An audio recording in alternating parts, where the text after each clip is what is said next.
Hello everybody, I just thought I'd show you a witch's curiosities and oddities. So my whole home is really an altar. In every room there's something, you know. I haven't got enough room to have a great big altar. I wish I did. I have a cupboard over there, which I tidy out the cupboard with me. It's got a load of my bits in it. I've collected lots of stuff over the years. And when I moved house, I had a very big life-changing event. And I passed a lot of stuff down to my children. So my daughter's got a lot of my old, stuff. My son moved away, so he hasn't got as much. But I just thought I'd show you some things that have been in my life, some forever. So one of my newest little things, which I bought in Laycock, was this little bowl that I do a lot of little rituals, like a little candle in there. I use it to collect water. It's just lovely. So it's probably a soup, maybe a little soup bowl. I'd love to have to play with it. Anyway, Laycock, that was £5. Not so recent. This lovely short-handled stang I got as a piece of driftwood from a place I used to live that was absolutely gorgeous and just amazing place. And I make these little sort of, I suppose they're not so much like a little part like Not Magic, a witch's ladder, and there's a little hagstone on there, and that sort of like hangs on there. Leaves that I've collected from lovely places I've been, and that little broomstick that my sister got me, and I've got a bit of cinnamon on there as well, and that is just a magical piece for me. I love anything natural like that. On my cupboard, I told you about these little things I make. On my cupboard, this is like a little protection thing. It hangs on the handle on my witch's cupboard. There you go, easy to make. Something that I've had, well, my daughter gave me this. These are all curiosities and oddities.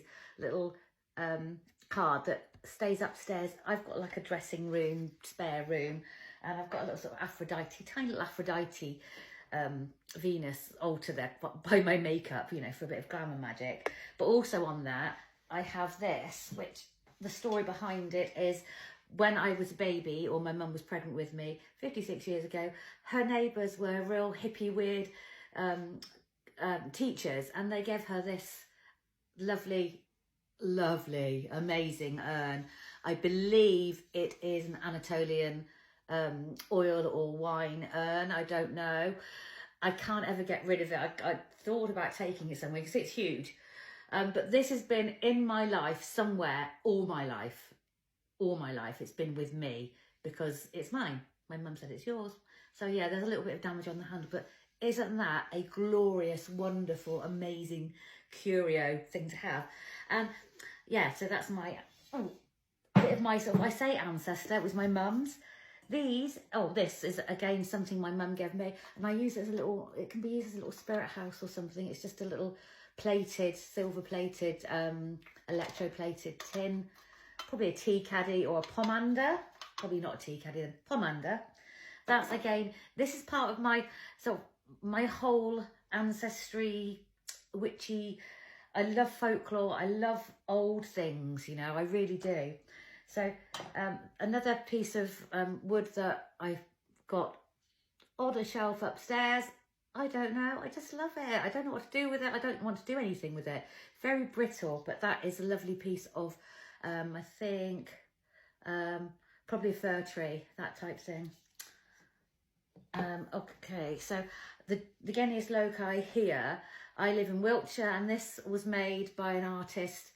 It's only sold in Avebury Circle, Avebury Circle, and it's the Silbury goddess. I'm just going to show you her fully, and this is part of my sort of ancestry. All my family come from this area. Ancestry goddess. It's like the earth goddess here. I have these little boots, these little china boots, and they were given to my grandma, my great grandma, by her neighbours. And the story goes, and I'm sure it's the law, that they didn't have enough money then. So this was sort of like early 1900s. Didn't have enough money then to buy wool to make booties. So they gave her these little boots. Aren't they just precious? They are on my ancestry altar. And this is something very precious. I'm not going to tell you what's in there. And that is also on my ancestry altar. So there we go. Some witchcraft oddities. Oh, just one more thing. A little crystal, that amethyst, that I was bequeathed by a lovely, lovely lady that used to do lots of crystal healing, and she was a great friend of the family. When she died, I got this, and that was, again, about 20 years ago. So there we go, 5 minutes. Oh, gosh, bye.